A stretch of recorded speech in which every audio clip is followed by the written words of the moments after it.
পাকিস্তানের মাটিতে খেলা এই সুপার লিগ এবছর অনেক ক্রিকেটারের জন্য নিজেকে নতুন করে গড়ার জায়গা। আর সেখানে যদি সঙ্গী হন গ্রেট মিসবাউলের মতো তারকা, তবে তো শেখা যেতে পারে ভাবনা ছাড়া। আর সেই মঞ্চেই নিজের ব্যাটিংটা নতুন করে খুঁজছেন বাংলাদেশের হয়ে ব্যাট হাতে গোড়াপত্তনকারী তামিম নামের ছেলেটা।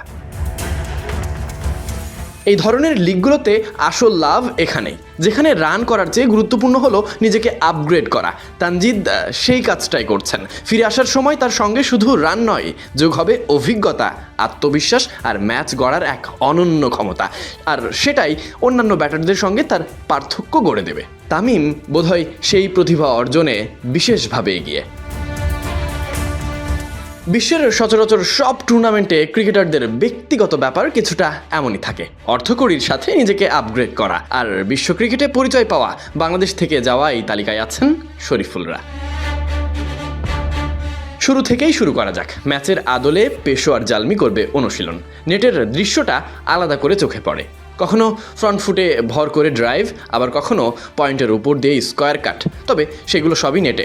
আবার শর্ট বলগুলোকে রাখছেন নিয়ন্ত্রণে। শটের ভেরিয়েশন আছে, কিন্তু তার থেকে বড় কথা শট নির্বাচনে আরও পরিণত ভাবটা ধরা গেছে স্পষ্টভাবে।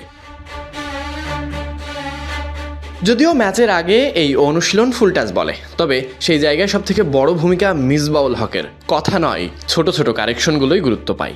ব্যালেন্স, শর্ট সিলেকশন, যেগুলো ম্যাচে পার্থক্য গড়ে দেয়। সেই সব কিছু ঠিকঠাকভাবে অনুশীলন করে এবার মাঠে নামিয়ে দিলেন।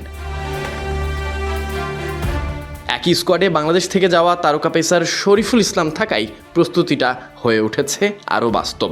অন্যরা তো বটেই, শরীফুল ইসলামের গতির সঙ্গে সেন্টার উইকেটে মানিয়ে নিতে নিয়মিত ব্যাট করেছেন তানজিদ হাসান তামিম। নতুন বলে হার্ড লেন্থের বলগুলোতে কুইক শর্ট সিলেকশন, সেই সব কিছুই করে দেখিয়েছেন। তাই বলতেই পারেন ম্যাচের আগে যেন আগাম rehearsal. Sadik Ahmed Sunny, BD cric time.